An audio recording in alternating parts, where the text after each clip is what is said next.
Kami dari kelompok 4 ingin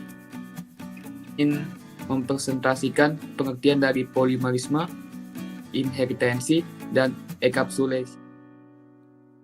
Terdiri dari 1. Andini Dwi Lestari, kedua Kristina Wulandari, ketiga Najas Cita Mubolon, keempat saya Revali Kusuma Mansya, kelima Yanuar Fabian.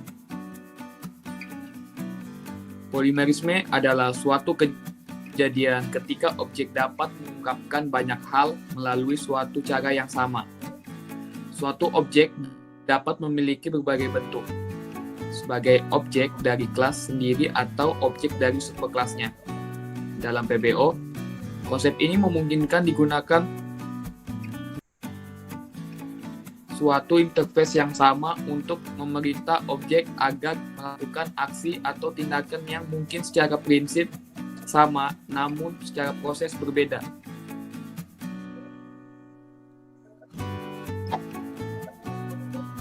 Selanjutnya, saya akan menjelaskan tentang contoh polimorfisme. Yang pertama, sebuah kelas induk dengan nama penyanyi akan dapat diturunkan lagi menjadi kelas penyanyi dangdut, penyanyi pop, dan jenis-jenis penyanyi lainnya. Yang kedua, kartu SIM card internet, di mana memiliki satu bentuk dan di dalam kartu internet banyak jenisnya. Walaupun memiliki banyak bentuk, tetapi memiliki fungsi yang sama. Tetapi, kartu SIM card internet memiliki tahapan-tahapan yang berbeda. Misalnya saja, provider Indosat lebih lambat daripada provider Telkomsel. Yang ketiga, jenis-jenis HP. Misalkan saja HP Samsung, HP Nokia, dan HP Sony. Mereka semua mempunyai cara kerja yang berbeda masing-masingnya. Namun, pada dasarnya fungsinya tetaplah sama. Ya, berikut adalah contoh program dalam bentuk Java ya. Jadi di sini ada 4 kelas. Yang pertama adalah kelas penyanyi, di mana kelas penyanyi ini berperan sebagai parent class. Yang kedua ada kelas penyanyi jazz, yaitu turunan dari kelas penyanyi pop turunan dari kelas penyanyi, dan kelas penyanyi dangdut turunan dari kelas penyanyi. Di sini keempat kelas memiliki fungsi yang sama namun dengan output yang berbeda. Oke, di sini ada kelas demo polimorfisme 1, di mana saat file Java tadi dijalankan, kelas ini akan dijalankan pertama. Nah, di sini akan menjalankan 3 fungsi bernyanyi di dalam 3 kelas yang berbeda, maka outputnya nanti akan berbeda. Oke, ini jadi output dari program Java yang tadi. Itu ada bernyanyi dengan irama jazz, bernyanyi dengan irama pop, bernyanyi dengan irama dangdut. Itu adalah 3 fungsi bernyanyi dari 3 kelas yang berbeda.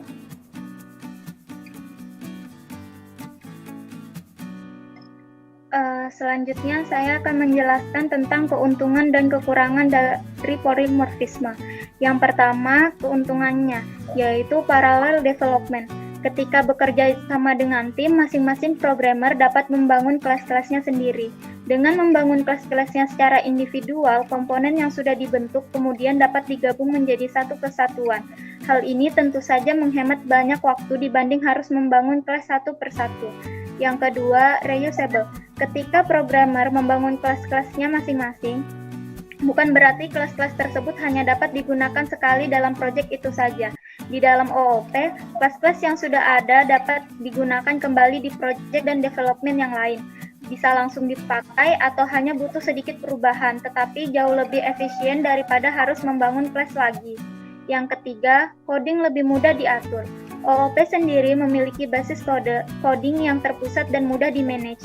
Data-data yang sudah dimiliki lebih mudah diakses ketika kita memerlukannya. Proses ini juga meningkatkan keamanan programming karena terdapat sistem autentikasi yang cukup kuat. Yang selanjutnya tentang kekurangan.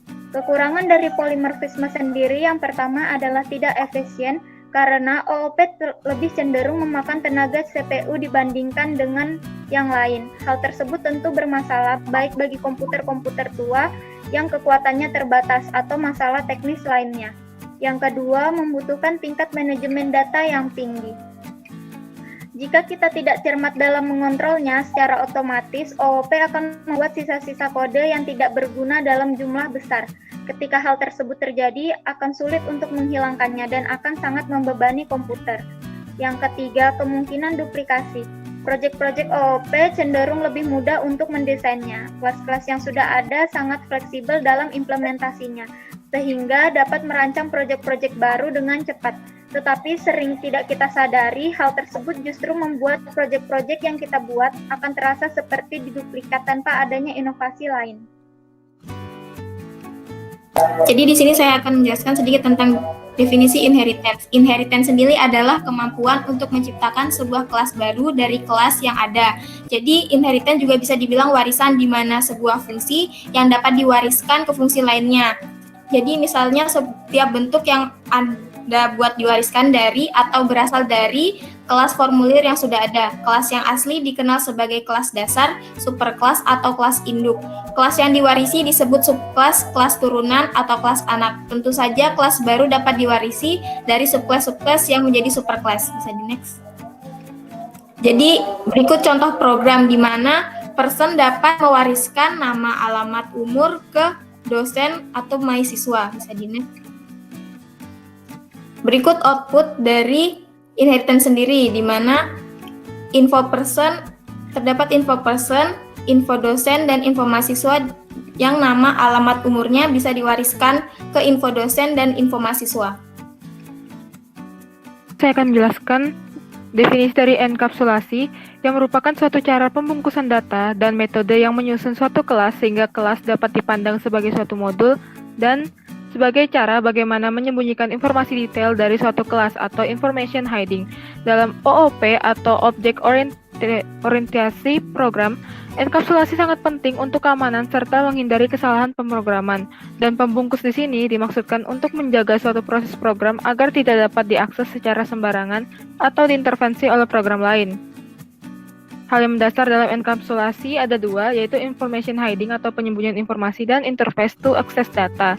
Adapun manfaat dari enkapsulasi yang pertama, yaitu sebagai modularitas, yaitu source code dari sebuah kelas yang dapat dikelola secara independen dari source code kelas yang lain. Perubahan internal pada sebuah kelas tidak akan berpengaruh bagi kelas yang akan menggunakannya. Manfaat berikutnya yaitu sebagai information hiding atau penyembunyian informasi, yang dimana informasi dapat kita sembunyikan sehingga tidak perlu diketahui oleh objek yang lain. Berikut ini contoh program dari enkapsulasi. Yang pertama di sini ada kelas mahasiswa. Kelas mahasiswa ini dapat diakses oleh semua program. Kemudian dari mahasiswa sendiri dapat diakses fakultasnya seperti teknik industri. Kemudian ada jurusan seperti teknik informatika. Kemudian di sini ada informasi dari kelas mahasiswa yang dapat disembunyikan, yaitu di bagian tingkat. Jadi di sini kode programnya adalah private void, yaitu tingkat, sehingga bagian tingkat ini tidak dapat diakses oleh program yang lain. Demikian. Baik, inilah presentasi dari kelompok 4. Bila ada kekurangan saya mohon maaf. Sekian, terima kasih.